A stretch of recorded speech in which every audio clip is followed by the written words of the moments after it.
السلام علیکم ورحمۃ اللہ وبرکاتہ۔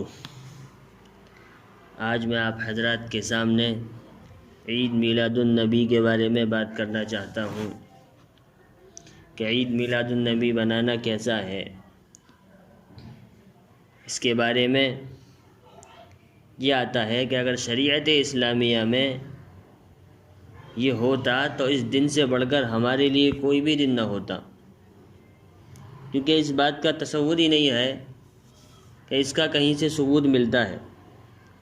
جیسا کہ صحابہ کرام رضی اللہ عنہم اجمعین کی زندگی آپ اٹھا کر دیکھیں کہ آپ صلی اللہ علیہ وسلم کے جانے کے بعد صحابہ کرام پورے 100 سال تک زندہ رہے، کوئی نہ کوئی صحابی زندہ رہے۔ اس کے بعد تابعین کا دور شروع ہوا کہ ان کے بارے میں تو یہ آتا ہے کہ آپ صلی اللہ علیہ وسلم کے لب مبارک سے اگر تھوک بھی نکلتا تو اس کو بھی زمین پہ گرنے نہیں دیتے تھے۔ صحابہ کرام تو ایسے جانثار اور ایسے عاشق رسول تھے، لیکن 100 سال کے عرصے میں کسی صحابی سے منقول نہیں ہے کہ انہوں نے آپ صلی اللہ علیہ وسلم کی یوم پیدائش منائی ہو، کہ حضور صلی اللہ علیہ وسلم کی یوم پیدائش ہے، آؤ جشن منائیں۔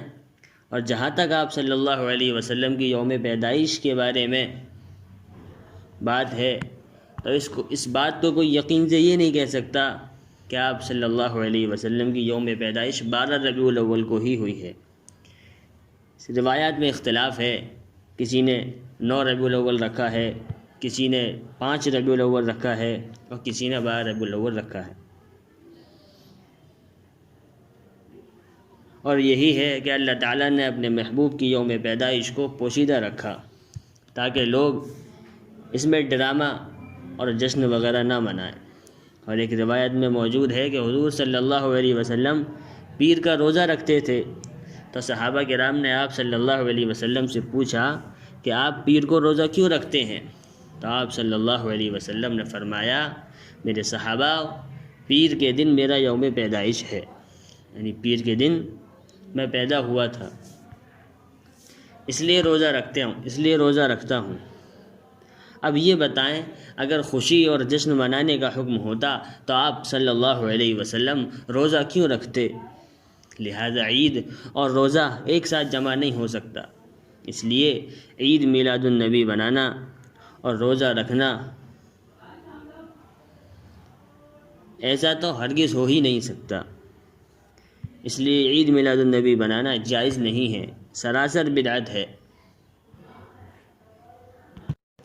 اور ایک سوال یہ ہے، اگر مان لیا کہ آپ عید میلاد النبی بناتے ہو تو صرف 12 ربیع الاول ہی کو کیوں خاص کرتے ہو؟ آپ تو کہتے کہ اللہ کے رسول تو 12 ربیع الاول طلوع فجر پیر کے دن پیدا ہوئے۔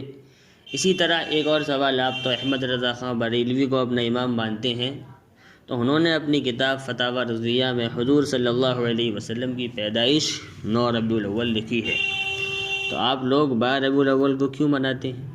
دراصل میرا کہنے کا مقصد یہی ہے کہ عید میلاد النبی بنانا قرآن و حدیث سے ثابت نہیں ہے، کہیں سے بھی اس کا ثبوت نہیں ہے، اس لیے اس بدعت سے احتیاط کریں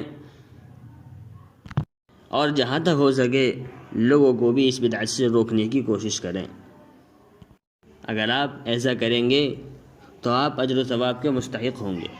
بس اللہ تعالیٰ سے دعا ہے کہ اللہ تعالیٰ ہمیں اور آپ کو ہدایت کا راستہ دکھائے اور ان تمام بدعات سے ہم سب کی حفاظت فرمائے، اور اللہ تعالیٰ سمجھ کی توفیق عطا فرمائے۔ آمین۔ وآخر دعوانا الحمد للہ رب العالمین۔